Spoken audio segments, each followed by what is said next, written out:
The Lightning Audio Network presents Martini Mondays with Phil Esposito and Bobby the Chief Taylor. Have a seat, grab a cocktail, and enjoy the show. Here's Espo and Chief. Yeah, let's talk about the exciting, fascinating, wild All-Star game that's coming up. You know what it is? It's Baloney. people don't understand or don't realize, I guess, but I think there's a lot of old people, and there's not too many that are older than you and I did. But there's a few people, I'm sure, I don't know if they remember this, but the All-Star game when it started was the Stanley Cup champions played an All-Star team from the rest of the league. And they played before the season started. And it was a tough game. Oh, it was because everybody wanted to take their due diligence and get their frustrations out on the team that beat them all. I think it was like $500 the winning team, $250 for the losing team. Yeah. You think I'm per joking? player? No, you're right. Per player, $250 for the losing team, $500 for the winner. I know. That was like, okay, we're going. That $500, man. Well, that was when gas was 20 cents a gallon too. Yeah, you're right. Yeah, okay. You're right. What can I say? Okay. Yeah, I know. But I remember I played in 10 of them, I think. That's all? Or 11, I don't know. You had to play in every one, I thought. 80 was my last, same as Wayne's was his first. Yeah. And Gordy's last, and my brother Tony's last. Yeah. Tony, in fact, played with a broken thumb. Really? Well, you know what? How many guys? I can remember, just one thing. People don't understand. We used to play with those things. Paul Holmgren, who ran the Flyers for our president and everything. Right. Paul Holmgren, when it was in the 80s. Good guy. And we went to play Gretzky in Edmonton for the Cup, and they beat us in the Cup. This was in the 80s. I remember that. Yeah. Paul Holmgren had a broken bone in his back and missed 4 days. Not games, 4 days. Because we played Quebec. Times have Joey changed that way Sakic played too. in Quebec then, and we played Quebec. We beat them to go to the finals to play Edmonton. And this is what I'm talking about, how players back then, I mean, we didn't have all this sports And we're not saying whether it's right or wrong. No, folks. I'm just saying yeah. how different it was because there wasn't a lot of sports medicine back then. I was interviewed one time by a woman in Canada, oh golly, many, many years ago. And did you get her number? I was retired.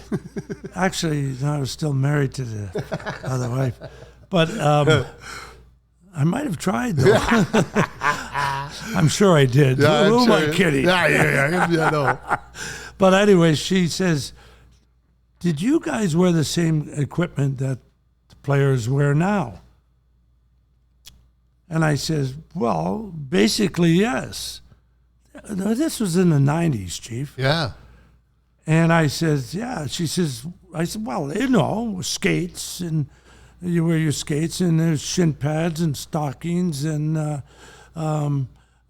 garter belt and an inner jock. And she said, oh, a garter belt?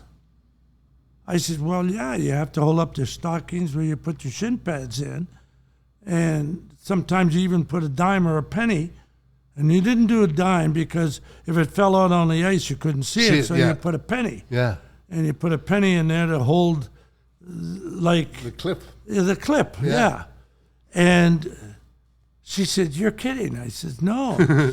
And she looked at me and she said, was it black and frilly? And I said to myself, oh, she wants to play, does she? That's what I said to myself, okay? And I said, no, a plain old white thing. And we wore little side things in our pants and things over the front, like to block. We had nothing in the backside. Elbow pads, little elbow pads, shoulder pad. They were like caps. Yeah, they were just soft. Yeah. And the shoulder pads were soft. Yeah. And that's it. And she said to me, well, wait a minute. You didn't wear a helmet? I says, no. I never wore a helmet. She says, you wore a cup, though. I said, of course I wore a cup. She said, why would you wear a cup and not a helmet? And I looked her right in the eye, Chief. I said, because you can always get somebody to do your thinking for you. You know what I mean? And I'm going to tell you. That's great. I'm telling you, she didn't know what. And the switchboard that told me when I walked out lit up like crazy. That is so funny. She laughed. Thank God. Okay. Oh, speaking of equipment, honestly, I know we're digressing, but Ben Bishop, when he was here, Yeah. we came in and they did a piece for Fox Sports back then. We did a piece on the difference in goalie equipment back when I played. I did it too. And back then. Well, I had to go to Hat Tricks to get my equipment off the damn wall because my equipment I gave to Stevie and Johnny up in Hat Tricks to come down and show it to him. And my pads were full of deer hair. You know, my shoulder pads were like that hunting underwear. I've seen Tony's belly pad, Oh. please. I had a belly pad from a baseball. It was about an inch thick, you know. I know. And Ben's, we're comparing, and I'm seeing his, and I'm looking at it, and he's looking at me, and his eyes were getting bigger and bigger and bigger. How'd you wear this He crap? says, I would never have been a goalie if I only knew I had to wear that stuff. He says, what were you thinking, Chief? I says, now you know why I was a goalie. I wasn't thinking. But the equipment nowadays is so, I think it causes more injuries than it protects. Really? Yeah. I don't think you'd have concussions because guys get hit in the shoulder with the shoulder in the jaw more than anything, or the elbow in the jaw. Yeah.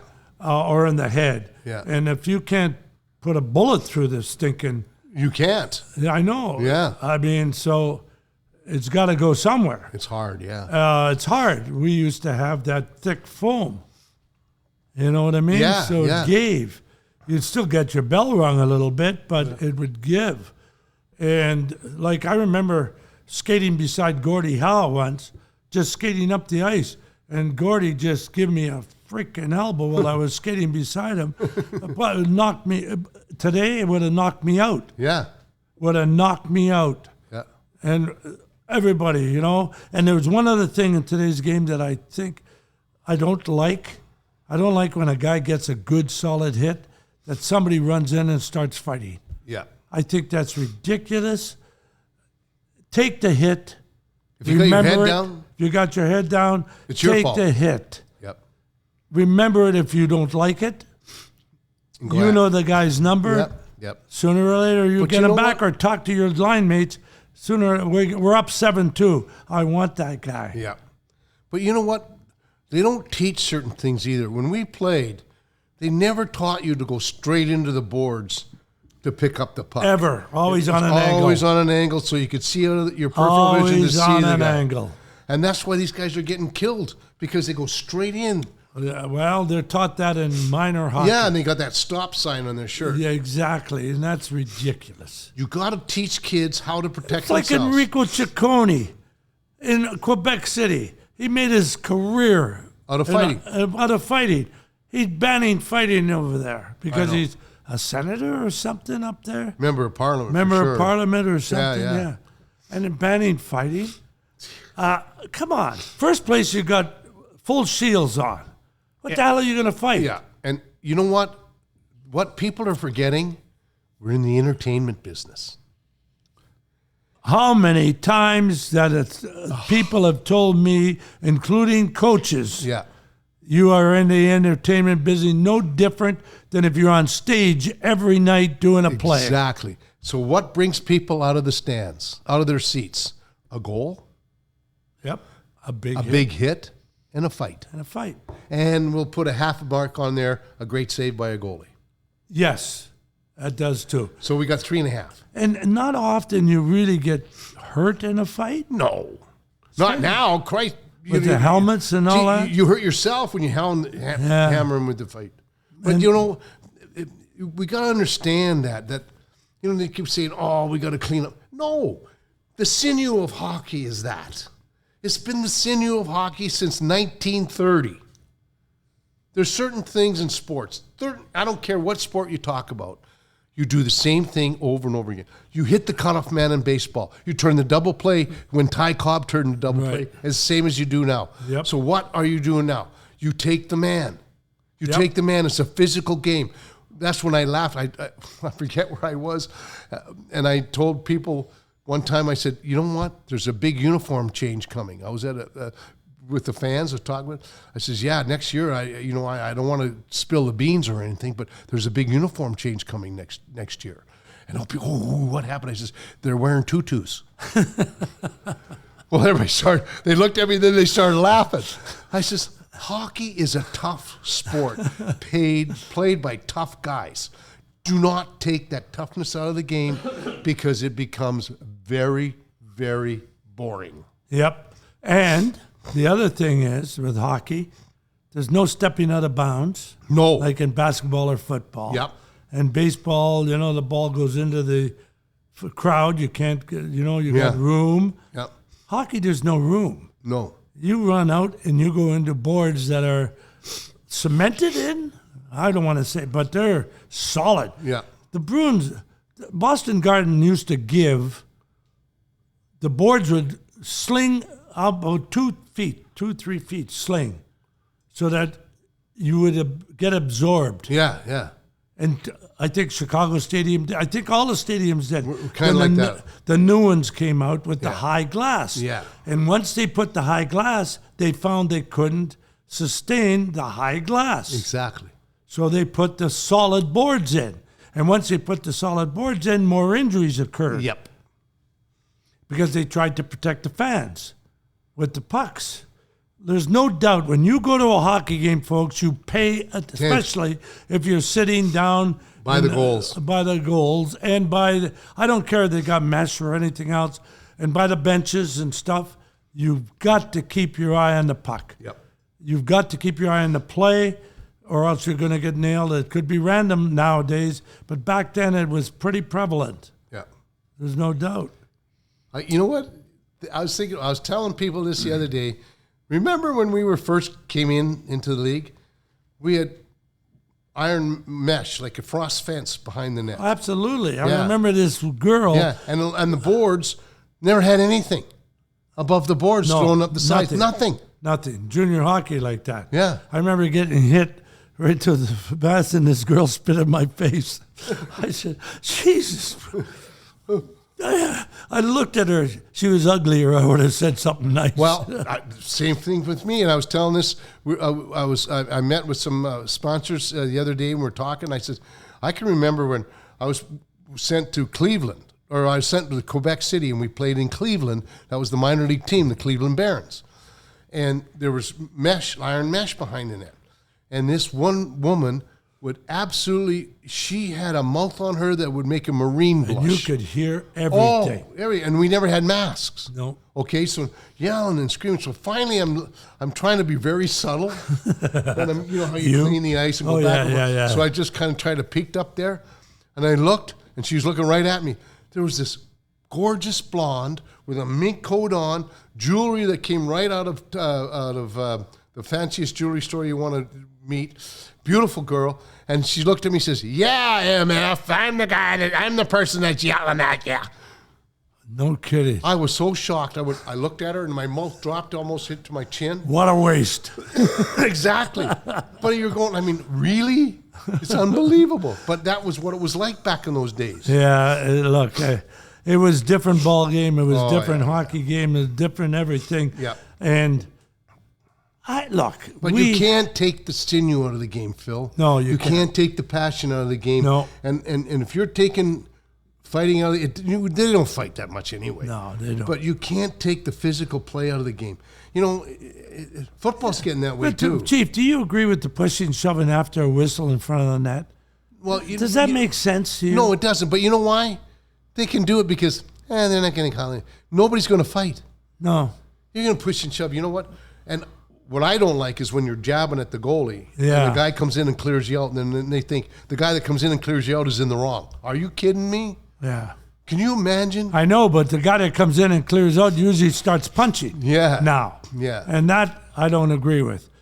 come in and push the son of a gun out, he's going to fall down, or else he's going to go back. And if you see that he's ready to drop the gloves, then you go. But you don't jump on him and start fighting. I just don't think that. And, once a guy's down, guys would stop. Oh, yeah. Guys would stop unless you really, really lose it. And guys that would lose it. Oh, yeah. And I know guys that would lose it. Well, it's such a different game now because you can't touch guys. But you and I both know Eddie Van Imp. Oh, boy. Eddie played with you in Chicago. He was the biggest spearer I've ever played against and with. Man, he was my savior because I never had a screenshot. Nobody wanted to come near him. Oh, man, that guy would spear you. Oh. He would spear you in the groin. Oh. He'd spear you in the stomach. It didn't matter. Yeah. You watch those old movies with the swords and all that? Well, you know why Eddie did that, huh? Because he couldn't move. He couldn't skate. I love Funny Eddie. story. We're playing in Atlanta when Atlanta first had the team, the Atlanta Flames, before they moved to Calgary. All right, Jacques Richard, who played with Guy Lafleur. I remember Jacques. Jacques came down to give it the dipsy doodle, took a shot, just missed my ears going over there. And he made Eddie, what he thought was a fool. Eddie goes over to him at the face-off and says, "Don't ever do that again, kid." And of course, Jacques Richard's this young upstart French kid. Right? Half a period later, comes down, he tries the same thing. He's laying in the corner over there. I look over there, and he's huddled up in the corner. Eddie comes out of the corner, and I swear this is the truth. He had a tuft of his hair on the end of his stick. He says, "I told that kid not to do that again." And I looked at him and said, "Well, you sure got him, I'll tell you that." Yeah, it was a different game, but it was... But I'm saying is that, God, it was fun to play, though, wasn't it? Was it ever. Do I miss playing? I still miss playing. Funny thing, I asked Wayne if he missed it. He says, no, he doesn't miss it at all. I guess he's satisfied. You know what? I was never satisfied with what I did. One of the things that what really saddened me when Gretz was going at the end, because when he went to New York, right? Yeah. I don't think he was as appreciated like he was before. No, he wasn't, because they didn't win. New Yorkers, fans. Yeah. You win, they love you. Yeah. Because you don't win. Let me tell you, I think, and you disagree or agree with me, but for me, Gretzky changed the face of hockey for us because when he went Or changed it. But he changed it for the people watching because he went to L.A. Yes, no doubt about it. And then when he went to L.A., that L.A. franchise was unbelievable. Like that. Now, all these so-called non-hockey markets started to look at hockey because they heard so much about Gretzky and and how great he was. But yet, Los Angeles was there from 1967. I know, but they didn't change. They weren't as enthralled with hockey as they were until Gretzky got there. Gretzky went there. Yeah. And the television expanded. Exactly. It's all about that. Yes. It's all about having, like in basketball years ago. Yeah. They had Bird. Yeah. They had J. Dr. J. They had, in Philadelphia, Bird in Boston. They had Jordan and Pippen in Chicago. They had Alcindor and New York. Or no, I mean in L.A. He went from Milwaukee. Abdul-Jabbar and Magic Johnson in Los Angeles. But they didn't have anybody in New York. No. Think about it. After Dave DeBusschere, they didn't really have anybody until they got Patrick Ewing. That's right. And when they got Patrick Ewing, television went berserk. Yeah, that's right. But when LA got Gretzky, that's when hockey really started to go. Because they also were in the new stadium. Yeah. The old stadium, and you know that place, it was jammed. It was packed all the time. All the time. All the time. Yeah. But I liked playing it because the glass was right there, and Rhonda Fleming's, that woman, I'll never forget it. Yeah. And George Kennedy, who got mad at me because I give her a kiss, I blew right to that. What a sick man. I had so much fun. So much fun. I like playing LA. I scored my 59th and 60th to break the record of Bobby Hull in Los Angeles. Did you really? Yep. And nobody back east was up. It was my problem, right? Yeah, That's just I know. the way it goes. Had I scored it in New York or I scored it in Boston, big time difference, right? Well, think about it when expansion came in. That's when I came to the NHL. Or Toronto. If I had scored it in Toronto, whoa. Oh, I know. But everybody would circle the calendar when we'd go to the West Coast. It was a vacation. Oh, it was great. You'd lay around that Marriott hotel with the sun, Oh. baking in the sun. A couple of good little bars. Melody Bar was one. The Melody Bar was awesome. Yes, it was. Oh, yeah. Well, you know what? That's an X-rated story I have on the Melody Bar. We can't do that. Well, Chief, we come to another end of this. Sooner or later, we're going to have some folks come over here to Bernini's if you want to participate and sit here. We'll put a schedule out or something. We're working on that, and you can see. We might even tell the R-rated stories then. Yeah, we'll tell the R-rated stories Off the air. Off the air with the crew, unless Yeah, our producer says it's okay. it's okay, exactly. Then we'll put all the blame on him if it's not. I know. Anyway, see you soon, folks. Bye-bye. Thank you for listening to Martini Mondays with Phil Esposito and Bobby the Chief Taylor. New episodes drop every Monday in your favorite podcast app. And don't forget to tip your waitress and leave us a 5-star review.